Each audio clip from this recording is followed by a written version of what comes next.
Here is the Sensory Plus bubble tube. It's a new one for 2013. Just get myself down here, switch it on, a nice yellow there, and then put the bubbles on. Look at that, straight away you notice it's not very bright. Now the great thing about this bubble tube is that you can increase the brightness. Look, with that switch. And it's got 3 brightness settings. Very cool. So that's very useful for any of our children or students who don't like bright lights. If you're photophobic, some people who have autism don't like bright lights, or certainly if you have cataracts, you wouldn't like it at all. So that's a first really useful feature about this tube. It works with any colour at all, and you can just make it bright or dark. I like that. The other additional feature that this bubble tube has is ultraviolet light. You can probably just and so see that the tube has gone purple. Now we need to turn the lights out. So here we go, bubbles on. There we are. Now, as you can see, it's lighting up ultraviolet quite well now. I think the only thing is it's not the brightest UV on the planet, but it's not bad at all. What you could do, you could get some ultraviolet beads, like the hammer beads, which were the ones that you can iron and make weird shapes out of. You can chuck those in a bubble tube. They'll be quite nice. Do remember, though, you need to be able to get the stuff out of the tube again. So if your bubble tube is a big tall one and you chuck something fluorescent in and it sinks right to the bottom, that's not going to be good news. Right, the next thing we need to look at is the controller. You can see it there, the large switch device. So let's see what it does. It's all quite straightforward here. You've got these coloured buttons which switch on the lights, as you can see there, and you just press them to make it go on. That one is your brightness control. 3 settings, pretty dull, reasonably bright, and a bit brighter. So you've got those to go at. Next you've got the bubble switch. That's right there. Press that and the bubbles come on. Press it again, the bubbles go off. Brilliant. So controlling the brightness, controlling the bubbles and changing the colours is just done by the big buttons on the front.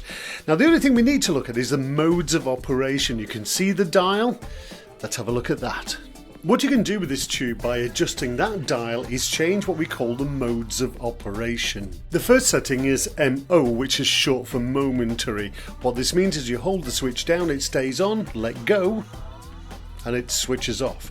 So the bubble tube will only operate whilst you're pressing one of these switches. Let go, it's gone. The next setting we're going to look at is LAT. That's an abbreviation of Latched. This mode is one of the easiest ones to operate because you press the switch once, it stays on, press it again, it goes off. So press it once, it stays on, press it again, it goes off. And you can see this is just operating the lights, once for on and once for off. Really useful if somebody needs a little more time. Your next setting is T5, that's an abbreviation of timed 5. So what do we do? Press the switch, count down, 5, 4, 3, 2, 1, and it goes off. And then move the dial around to T15, that's 15 seconds. T30 is 30 seconds and T60 is 60 seconds. Now some people might not be able to access these switches on the top, so Sensory Plus have thought about this, and what they've done is put 1/4 inch jack sockets on the side so that you can plug in external switches. So if you have any low profile switches, even the old spacecraft switches and mic air switches, they'll work with these absolutely fine. Anything with a 1/4 inch jack plug you can plug into there and it will mimic what the switches do on the top.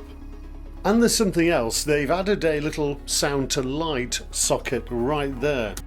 So now instead a microphone will actually control the modes of operation. So if you're trying to encourage vocalization from somebody, you can basically use the microphone, plug it into the bubble tube, and then when somebody makes even a little noise, it can switch it off or it can switch it on.